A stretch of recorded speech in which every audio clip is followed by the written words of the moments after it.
Any cough lasting more than 2 weeks in India, it is TB until proven otherwise. Let's see how pulmonary TB actually presents. Hello everyone, this is Brainless Medico and I am Dr. Manoj, and today we are going to learn about pulmonary TB clinical features and complications. So let's dig into it.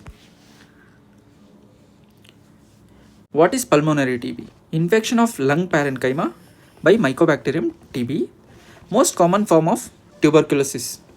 Main source of transmission is in the community. Okay, you have to know that if anyone coughs and it spreads in the community, so most common source, main source will be in the community.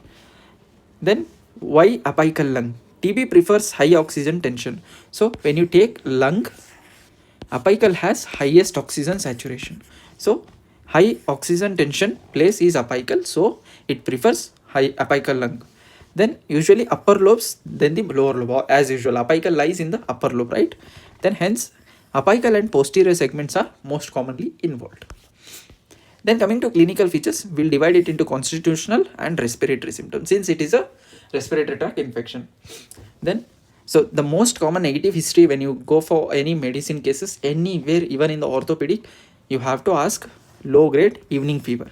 It is very specific to the tuberculosis because it is active in the evening period, so it usually multiplies in the evening time. So don't ask now what time exactly, sir. It's evening. That much is important. Just remember. And even night sweats is in weight loss, then loss of appetite and fatigue. Even in carcinoma there will be weight loss, or even in HIV there will be weight loss. How you will differentiate this from HIV? More than 10% of the weight will be lost in a 1 month of period. Okay, it's like sudden weight loss will be seen in HIV patients. So that is how you differentiate TB from the HIV. So respiratory symptoms, as I mentioned even in the starting of this video, cough more than 2 weeks, most important. Initially dry, later it becomes productive. Productive means sputum will be present. So sputum, how it will be? Mucoid, it will be purulent. Blood streaked sputum, or it is also called as hemoptysis. Then what else? Chest pain if pleural involvement is in, dyspnea, advanced disease if it is present. Then coming to physical examination, you are going to see pallor, cachexia. Yeah, go and learn what is the meaning of cachexia, and I'll be checking in the comment section. Reduced chest expansion, affected side usually. Normal side will be normal. Okay. Dull note on percussion, bronchial breath sounds, and crepitation in upper zone. And even tell me in the comment section whether bronchial breath sound is normal at which side, trachea or bronchis. Tell me, I'll be checking in the comment section. Okay, then coming to types of pulmonary TB, primary pulmonary TB, post primary, it is also called as secondary. In my first video, whoever not seen, please go and watch my first video because I explained primary and secondary difference, which is present in children and which is present in adults, and where cavitation is seen, where cavitation is not seen, where granulation is seen, where granulation is not seen. So I'm not going to repeat the same thing.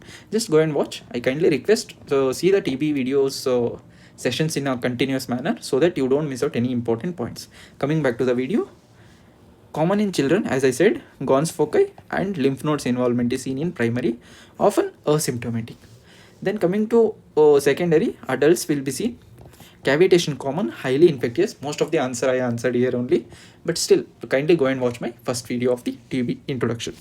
Then coming to cavitary TB, it is due to caseous necrosis seen in secondary TB, leads to high bacillary load. Obviously there will be liquefied caseous necrosis, not liquefied, it's a caseous necrosis where high bacillary load will be seen. Increased transmission, since high bacillary load is there, it will be transmitting more, and there will be common symptom hemoptysis. Complications of pulmonary TB, local massive hemoptysis, pneumothorax, bronchiectasis, fibrosis and aspergilloma. This is very important. I'll be explaining this in a radiology, medicine related radiology playlist, so you can go and watch there if it is available. I'll be soon uploading if possible. So aspergilloma, fungal ball in cavity, it is very typically seen in the X-ray of the chest. Then coming to systemic, respiratory failure, secondary bacterial infection, and even amyloidosis in chronic TB. So at last, examples, most infectious TB, cavitary pulmonary TB. Hemoptysis common due to Rasmussen aneurysm. Don't run behind this fancy name. Just remember if possible. If not, just throw it off. I thought like no need to miss out any point, so I just put it there.